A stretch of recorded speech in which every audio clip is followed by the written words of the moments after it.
The desire to be connected with the cosmos reflects a profound reality. We are connected, not in the trivial ways that pseudoscience promise, but in the deepest ways. Our little planet is under the influence of a star. The Interplanetary Podcast. The exploration of space for the benefit of all mankind. Your hosts here in London, Matthew Russell and Jamie Franklin. The sun warms us, it drives the weather, it sustains all living things. 4 billion years ago, it brought forth life on Earth. What do you think about them onions? Not a bad place to start. The mighty Carl Sagan. So anyway, Jamie, I woke up this morning. Feeling fine. And then I opened up my news feed. And the breaking news, which this is a story by Lauren Grush at The Verge, the Trump administration is preparing to end support for the ISS in 2025. Oh. Yeah, Michael Foale will be not very happy about this one at all. Well, he did call it, didn't he? He did call it, yeah, and this is bad. Obviously, they need the money to get to the moon, to build, SLS and Orion and all that kind of. How much money is it? Well, it's been costing $3 to $4 billion each year to run the ISS, and so far it's on $87 billion. Yeah, that's quite a bit. Well, you say that, but compared to it is a lot weapons. Compared to say something like the F-35 fighter jet is probably nothing. And like, if you consider how important it is to world peace, for example, this is Americans, Russians, Japanese, Europeans all working together on an international effort. That's true. It means so much more. No, you can't, can you? And it's like, it's an international space station that brings harmony to the world. And commercial space just won't be ready to take it over in 2025. Well, let's just say, so it's 2018, Matt. Mm-hmm. Trump's got, 3 more years left, and then he's definitely gone, let's hope. And then, hopefully, someone will just say, I'll give you money. Once those kind of wheels are in motion, you're kind of doomed. Yeah, but it says they'll end support by 2025. But if they start taking out money before, then we're in trouble. No, I don't think they will, because that's already got extended by Obama to 2024. But if you can't take it out, it means that once that's finished, you also can't put money in. These are decisions that are made well ahead of time. This is how SpaceX have been getting their money to develop their launch vehicles. Yeah. This is how small satellite operators have been launching their CubeSats. This is how old Bigelow's been testing his inflatable space habitats. Do you think that they'll look for outside investment? They want commercial space companies to take it over. But most of them are saying, look, we're not going to be ready. There's no way that there's the financial case for it just yet.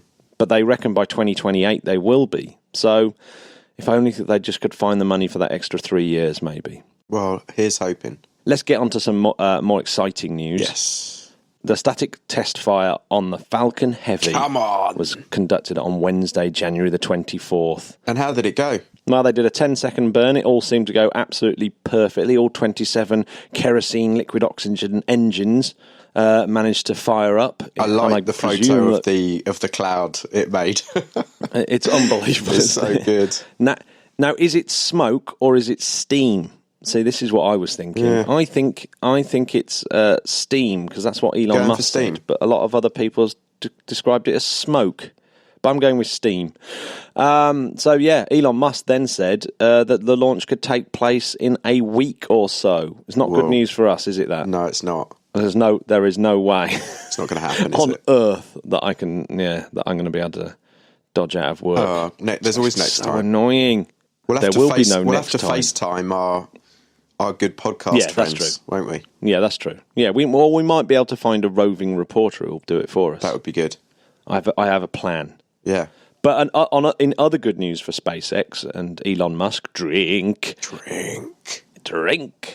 The Air Force have backed up Falcon 9 after the Zuma incident, and Lieutenant General John Thompson said, based on the data available, our team did not identify any information that would change SpaceX's Falcon 9 certification status. Boom. Got it. Basically saying, we believe in Elon. Well, who doesn't? Slightly depressing news, I suppose, is the Google Lunar Xprize competition ended without a winner. Oh. So our mate Bob Richards never did go on to claim the £20 million Xprize. Oh. Because basically no one is going to reach the March the 31st deadline. And the problem is that they've been extending that deadline over and over and over and over again to the point where it's become a bit of a joke. Well, Google can put it towards their tax bill now. That's fine. Yeah, so that's great as long as they put that times about 20 into the British British tax system. Done. Oh my God! Don't talk to me about tax bills. I had a bit of a shock with my tax return this time round. I'm so unhappy. I hope you're putting a third away. No, Jamie, don't be ridiculous. Oh. $5 million has already gone out of the Lunar Xprize, though. Okay. So it did some good. And of course, there's all these teams that are doing stuff, and some of the teams that like Team Indus and teams like that, I believe, are going to be making exciting announcements in the next few weeks about what they are going to do with all this development. So it should be interesting to watch that. Don't throw the baby out with the bathwater, Matt, please. No, absolutely. And I think it'll be really, really exciting. Of course, Bob Richards was going to fly up on an Electron, on the Rocket Lab Electron. That's right. Now, as we heard last week, they managed that New Zealand have finally managed to join countries that have launched a orbital vehicle.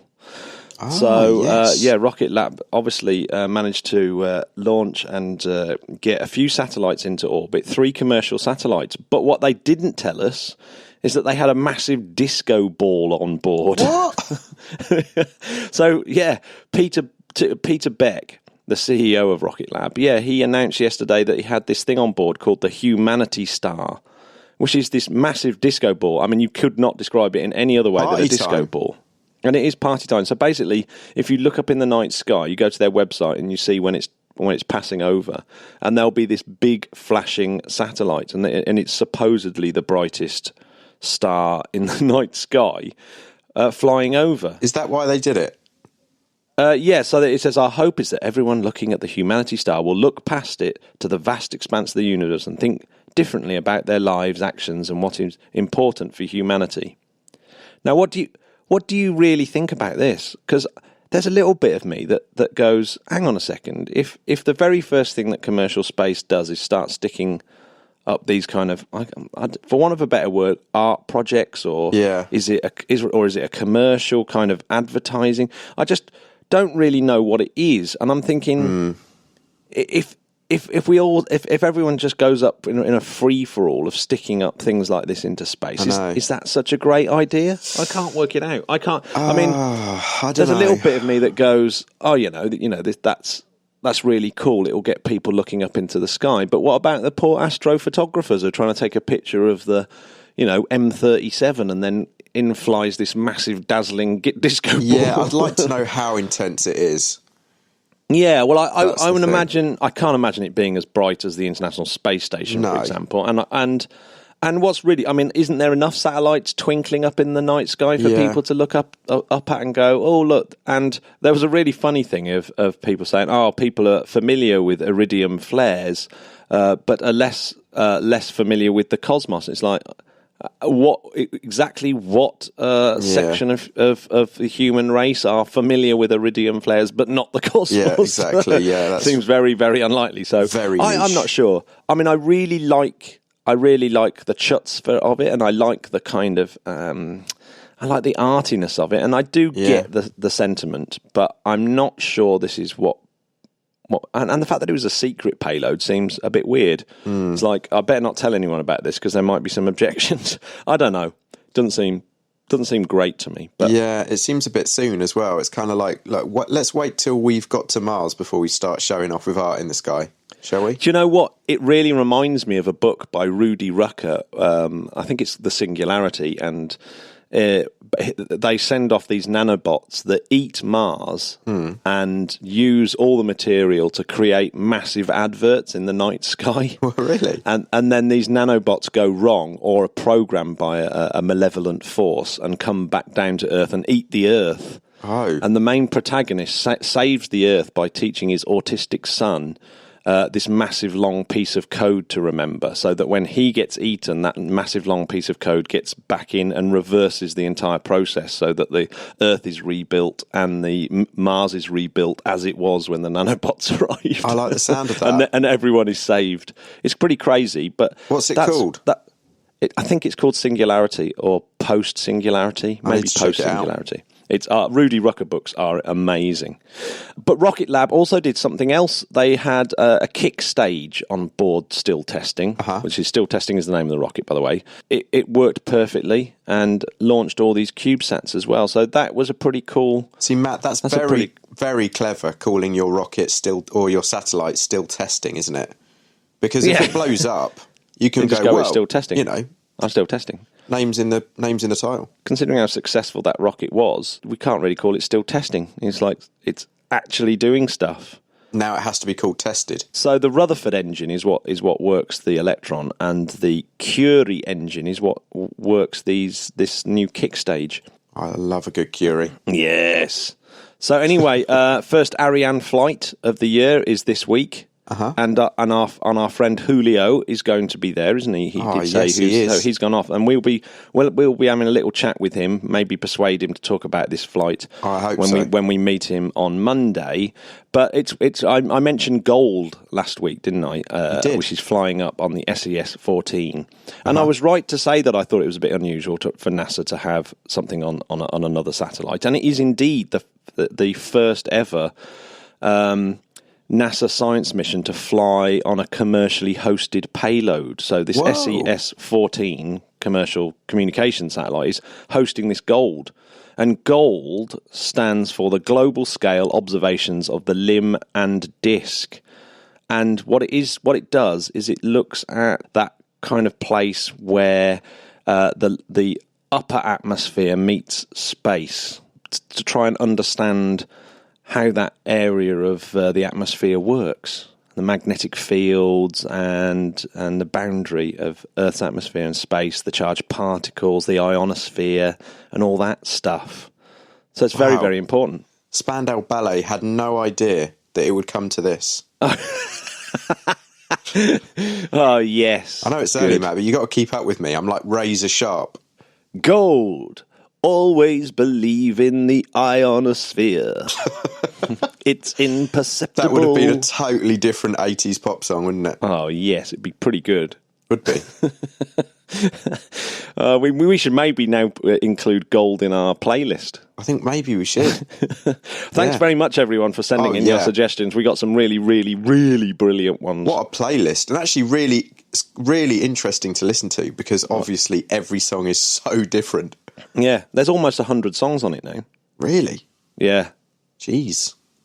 Still, my favourite one still is Shatner's version of Rocket Man. Oh, it is amazing. It's absolutely genius. Does anyone sound cooler when talking than him? Good old Canada. I'm going to say that William Shatner is Canada's greatest export. There we go. Wait, what, more than Ryan Adams, the groover from Vancouver? I've not heard that before. The groover from... I'm just throwing it out there. Yeah, that is genius. In fact, I'm going with that. My first rock and roll gig, Matt, ever at Wembley. Brian Adams. Crypto funding in space. Crypto funding in space. So there's a new company called Spacebit. Did I mention this last week? I think I did. Not sure. And a crowdfunding platform launching at the World Economic Forum in Davos. And it's all about using technologies like the blockchain and cryptocurrency to create a new form of crowdfunding so that everyone can be involved in launching satellites and financing groundbreaking platforms for lunar missions and things like that. So that's really exciting. And I'm trying at the moment, I'm in touch with the Pavlo, the founder of Spacebit, to try and wangle an interview to sort of get the lowdown on it. But it looks really, really interesting. You know, a completely publicly funded space program, essentially. That is cool. Yeah, so that's go to their website, spacebit.com, I believe. I'm all for it. That's well worth checking out. I've also been following Apollo 5 50th anniversary. All this week has been the Apollo 5 50th anniversary of that mission. And at Apollo_50th is a really good tweet to follow because, of course, it's been doing it in real time. So it's been like living that mission for the first time for me. I like it. Yeah, it's cool. Tim Peake's capsule. So the capsule that was at the Science Museum. If you're living in York or near York, then get yourself down to the Railway Museum to see the Soyuz capsule there. So that's really cool for people up in the north of England. Definitely go see it because it is absolutely incredible. And it is amazing. You think, oh my God, they stuffed 3 people into that small ball and then chucked them through the Earth's atmosphere. Just incredible. Atmospheres, Jamie, atmospheres. That's what you wanted to talk about, wasn't it? I want to learn about atmospheres, Matt. And you're not wrong, because I think atmospheres are a very, very important thing to know about, because there's so many aspects to it. Right, everyone get your pen and pencil out. There will be a test. Right. So atmosphere, atmos, meaning vapour, and sphera, meaning sphere. Yes. It's Greek. It's Greek, literally, for vapour sphere. Is a layer of gas surrounding a planet, of course, or any material body. Yes, and it's held in place by gravity normally. In fact, always, I would imagine. I can't think of any other way that it could be held in place. Do you know what the atmosphere is made of on Earth? No, I don't know. It's 78% nitrogen, 21% oxygen, and then the next most common gas is argon, which always surprises me. And carbon dioxide and some other gases are all in trace amounts. Okay. Which makes you realise how sensitive the world's atmosphere is to carbon dioxide. Yeah. It's so sensitive to it. 0.04%. And the Earth's atmosphere, of course, is the byproduct of billions of years of biochemical modification by living organisms.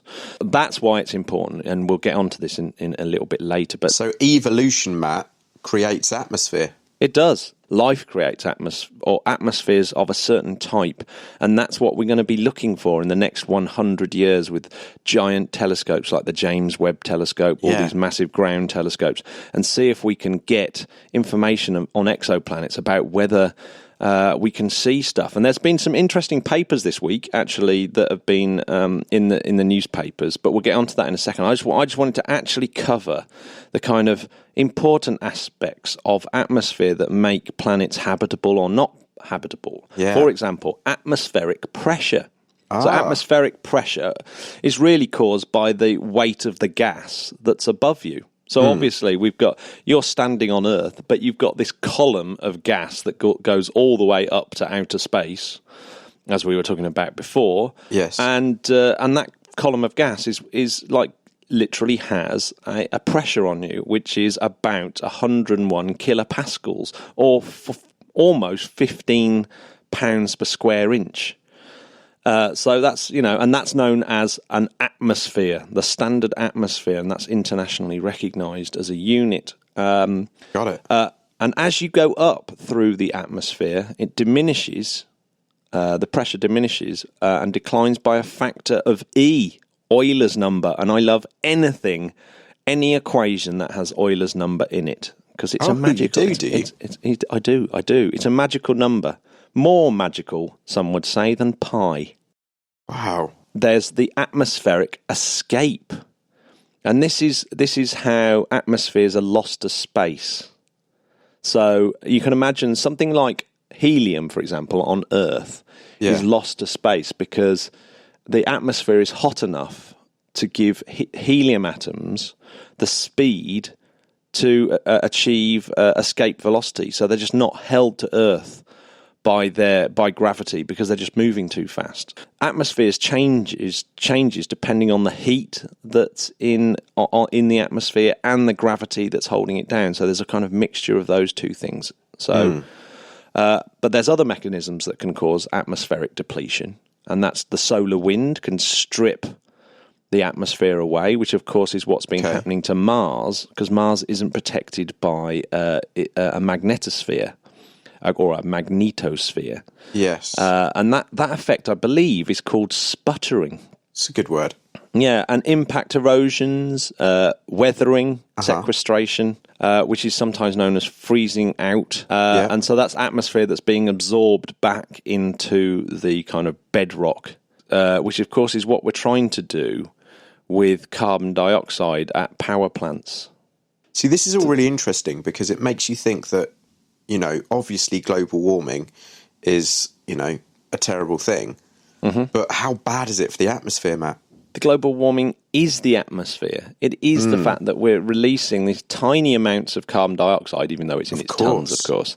And that is what is creating this problem. And what's amazing is, well, the one thing that all astronauts say is when they look out of the ISS is just how thin this onion skin of atmosphere around this giant blue ball is, and you think, it's really fragile, and life just would not be possible without the atmosphere, it's it's incredible how much the atmosphere affects life on Earth. It affects the terrain even. So, do you think, Matt, the fact that people on Earth can't see it, they just don't think about it that much? I think if we could see it, and every time we did something naughty, that it would put a big hole in it that we could see, I think would be better. Yeah, I mean, that's a bit like having a spike on your steering wheel instead of a seatbelt would make everyone drive more carefully. Very true. I mean, is this what we need, people? Huh? Yeah. Do we need a projected image of our damage? Don't make me do it, because I will. Well, I mean, I think that's the reason why we need things like the ISS, because they give us this bird's eye view of the world, and it's that simple thing of looking out of a window and seeing the Earth for what it is, the pale blue dot, etc. Yeah, which I think is unbelievably important, and that's why we should be very deeply disturbed by the ISS not being around. Perhaps agreed. Yeah, so I mean, the atmosphere affects terrains as well. So one of the reasons why the Earth is so smooth and the Moon looks so pitted and massive craters everywhere is because the atmosphere, of course, allows the smoothing of the planet's surface. The wind itself will smooth out the surface, but not only that, liquids can't exist on the surface of a planet without there being an atmosphere. So Titan has liquids at the surface because it's got this thick methane atmosphere on it. So any planet that has more of an atmosphere is more likely to have liquid on the surface as long as it's in the right, has the right temperatures. And that's why Mars doesn't have liquid on its surface, because it doesn't really have a big enough atmosphere anymore, because it's been stripped away. So again, atmosphere is very important. The atmosphere also transports heat around the planet, so you see the heat being transferred from regions of heat, like in the tropics, and then back up to the poles. Places like Jupiter, of course, have got their own internal heat source. So convection causes these enormous storms up in the surface that make the Jupiter look so pretty. That circulation is really important. It might be really uber important on planets that are tidally locked to their star. So let me ask you this, Matt. So Mars, for instance, has a lot of frozen water on it, correct?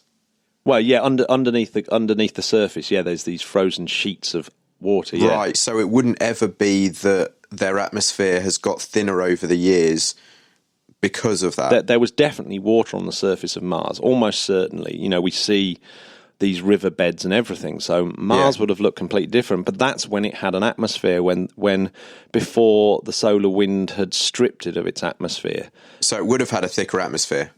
Yeah, it would have had a thicker atmosphere, probably similar to Earth's. Interesting. Yeah, so it's its atmosphere that really makes the difference between it being an Earth-like habitable planet or a dead rock. So if we keep ruining our atmosphere, Matt, then we could end up a bit more rocky than we are. Well, or we could go the other way and end up more Venus-y. So Venus has got a thicker atmosphere, and the atmosphere is so thick that on the ground you get crushed because the weight of the atmosphere on top of you is just ridiculous, and so it just crushes you. And the heat is unbearable because the runaway greenhouse effect, because there's so much carbon dioxide in the atmosphere. Because it doesn't have life on the planet, there's no oxygen getting into the atmosphere to displace the carbon dioxide.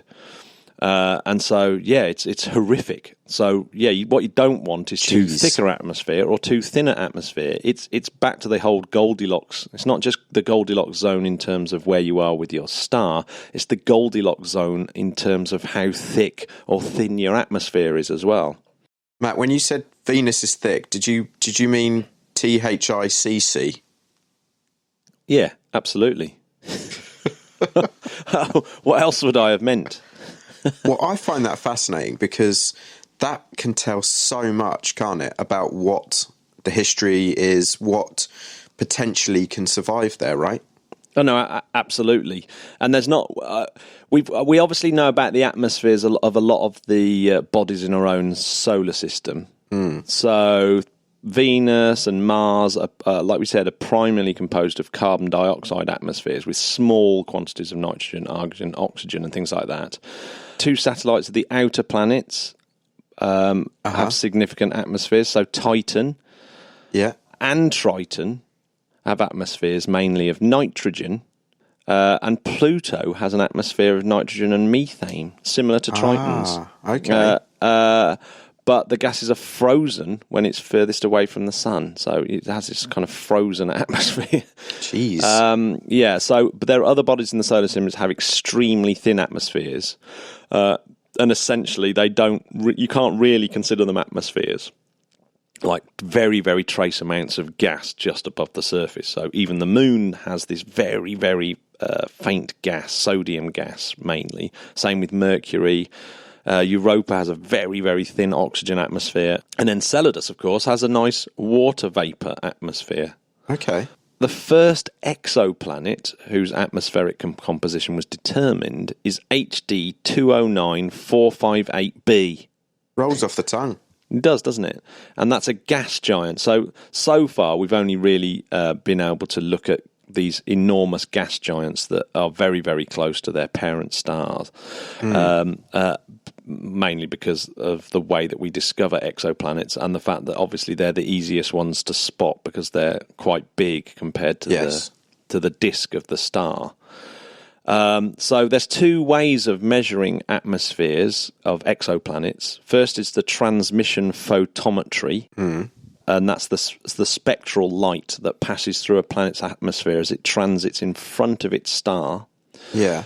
So, the light of the star goes through the planet's atmosphere and changes these spectral lines that appear, emission lines within the spectrum of light that shows that the light is being absorbed by some chemical as it goes through. Okay. And so you can spot various compounds. The second way that you can measure a planet's atmosphere is by differencing the star plus planet light obtained during most of the planet's orbit with the light of just the star during the secondary eclipse. So you measure the difference between the two. Right.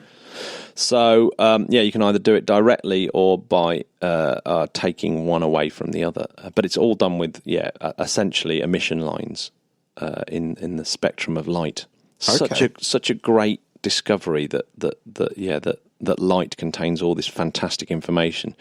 I can't even begin to imagine how many laws of the universe have been determined by that one very simple thing.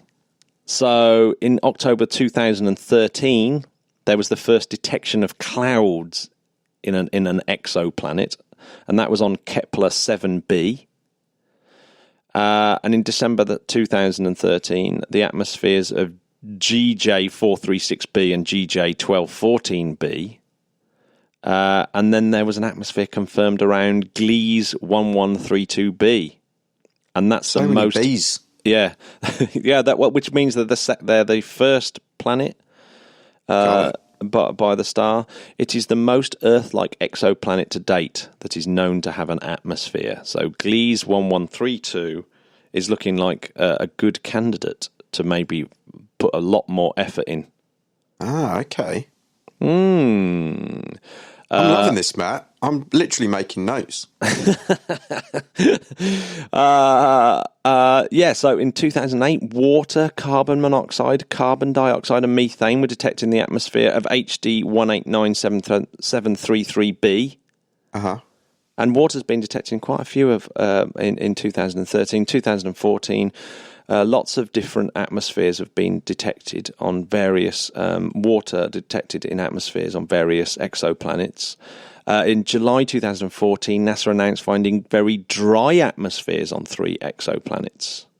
God, it's mad, isn't it? It is absolutely incredible. In 2015, NASA reported that WASP 33b has a stratosphere. Shut the front door. And in February 2016, NASA Hubble Space Telescope detected hydrogen and helium and suggestions of hydrogen cyanide, but no water vapour in the atmosphere of 55 Cancri, the first time the atmosphere of a super-Earth exoplanet was analysed successfully. My Lord.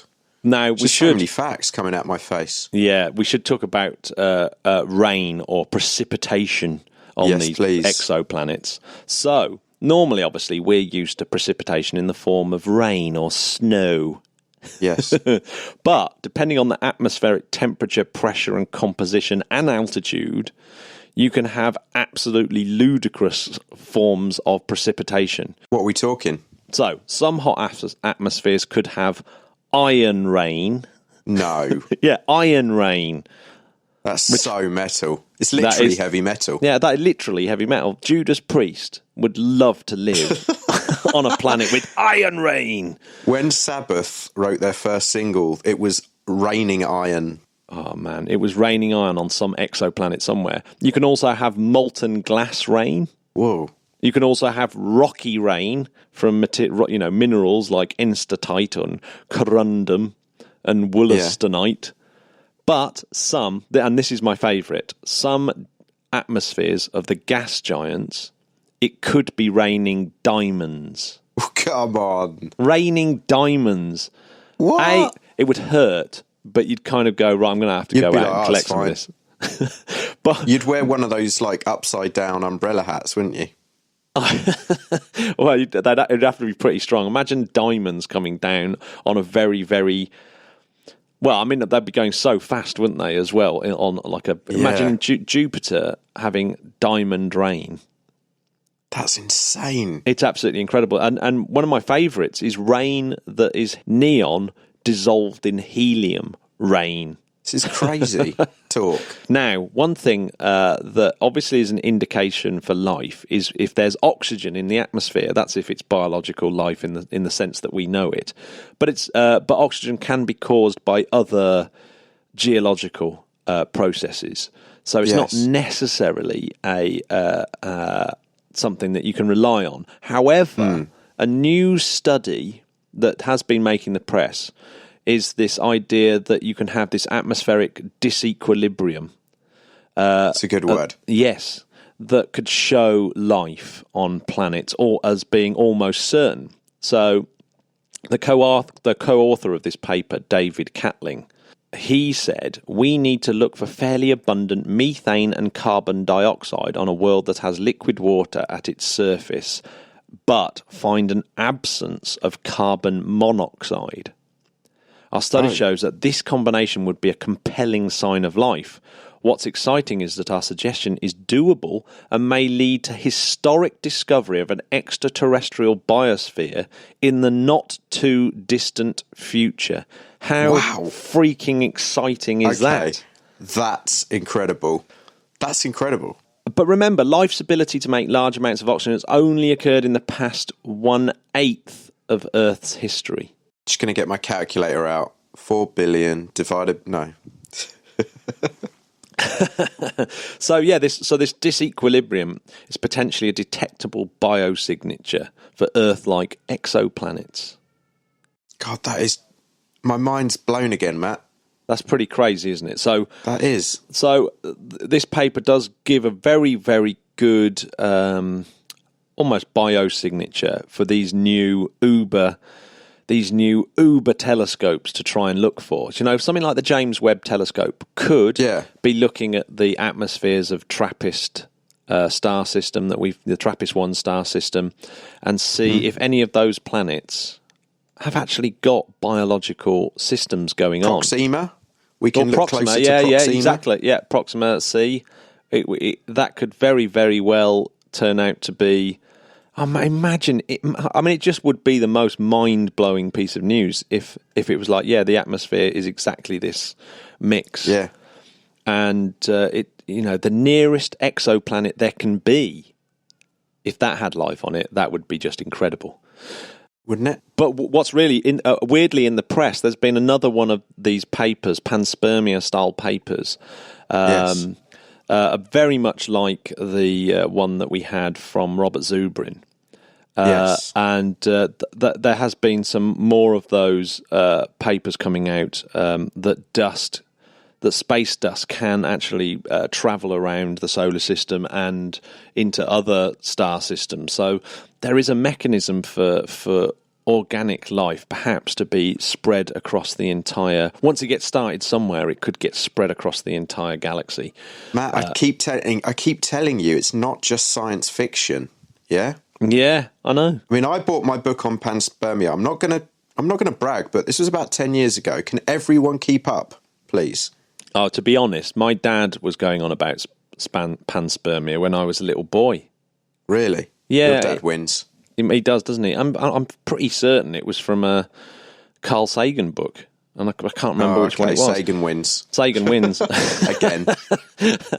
So there was a thing on NASA talking of atmospheres. NASA did actually release a story this week that dust storms on Mars are linked to gas escape.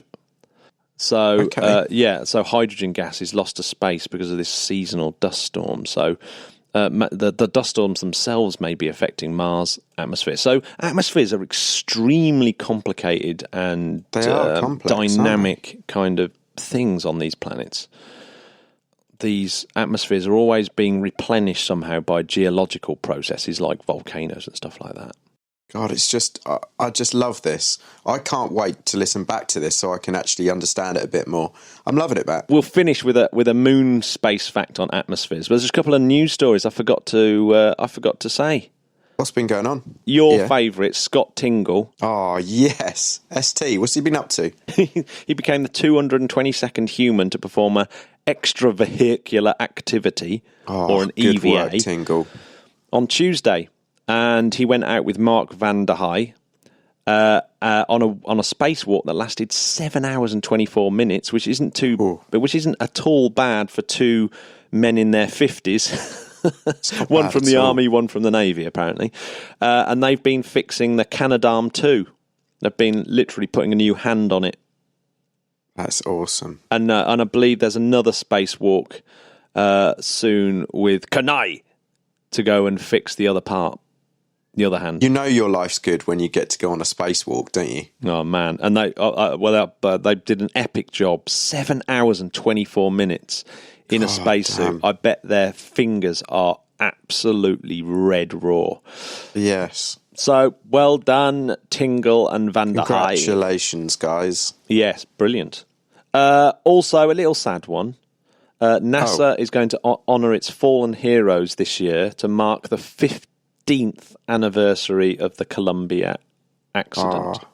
So 15 years ago, of course, Columbia was destroyed when it was re-entering the Earth's atmosphere, and NASA paid tribute to everyone lost in all space accidents, trying to further mankind's exploration of space. Absolutely. Incredible. So who's going to be speaking at the event? That's today. It's the annual Day of Remembrance, and it's today. And the speakers will include Eileen Collins, of course, a former space shuttle astronaut, Eileen Collins, and Tal Ramon, who is the son of Elon Ramon, who we have had as one of our astronauts of the week, who died, of course, in the Columbia accident. Wow. Who is Israel's Israel's going to be emotional. First An amazing spaceman. Yes. Ultimate respect for those fallen soldiers. These are the people that have been giving their lives to forge off into the universe, and will be forever remembered. Incredible stuff. Space fact, then, Jamie. Space. You want me to hit you with one? Fact. Go. All right, Matt. For most practical purposes, the moon is considered to be surrounded by vacuum. The average daytime abundances of the elements known to be present in the lunar atmosphere in atoms per cubic centimetre are as follows. Argon, 20,000 to 100,000. Helium, 5,000 to 30,000. Neon, up to 20,000. Sodium, 70. Potassium, 17. Hydrogen, fewer than 17. No, let me stop. So these are atoms per cubic centimetre. It's ridiculous. So, yeah, it's pretty thin, isn't it? It's just ridiculous. So this yields approximately 80,000 total atoms per cubic centimetre. While this greatly exceeds the density of the solar wind, which is usually on the order of just a few protons per cubic centimetre, it's virtually a vacuum in comparison with the atmosphere of the Earth. Ooh. The moon may also have a tenuous atmosphere of electrostatically levitated dust. Think about that. That sounds like a lot, isn't it? But, I'm sure it's not, yeah. Well, yeah, atoms are quite small, aren't they? They're quite small. They are quite small. Yeah. Like, really small. Wow. Do you want to hear my favourite fact about the ear? Go on, then. The ear is so sensitive that it can hear a sound that only moves the eardrum by 1/8 of the diameter of a hydrogen atom. Oh, my God. Well, That's Matt, the human ear. Don't talk to me about eardrums. Listeners, my tinnitus that's been happening for about 2 months now it's really bad. So if anyone knows what to do, can you just let me know, please? Ooh. It's driving me mad. It's because you've been going to all these gigs thinking that, that you're all young and rock and roll. It's finally caught up with me. What can I do, people? Please let me know. So as our patrons over at Patreon know, we've got a very special guest being interviewed this week, like unbelievably special. Really? Oh, cool. Oh well. Let's wait till the program comes out. Let's wait. Let's wait. So, it's a good one, guys. So obviously, patrons, if you're out there, read your email and send me some questions if you would like to ask some questions. We've had one in which was, what was his favourite space tug? Space tug? Oh, are we allowed to say that? Yeah, I don't know. He was quizzing that could whether be our first and last question. Whether it was going to be the Breeze M or not.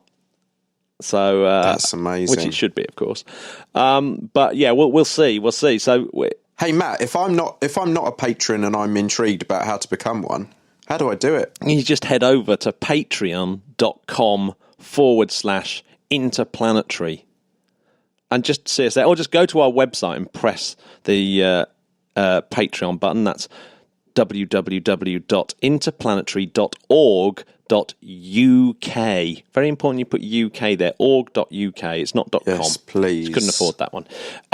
So yeah, it'd be but maybe with your help. Maybe with your help. So one day, but the one we thing can get .com. Yeah, and thanks to everyone that have been leaving reviews on guys. iTunes. Amazing. And especially to all the people that have been coming to Patreon and doing that.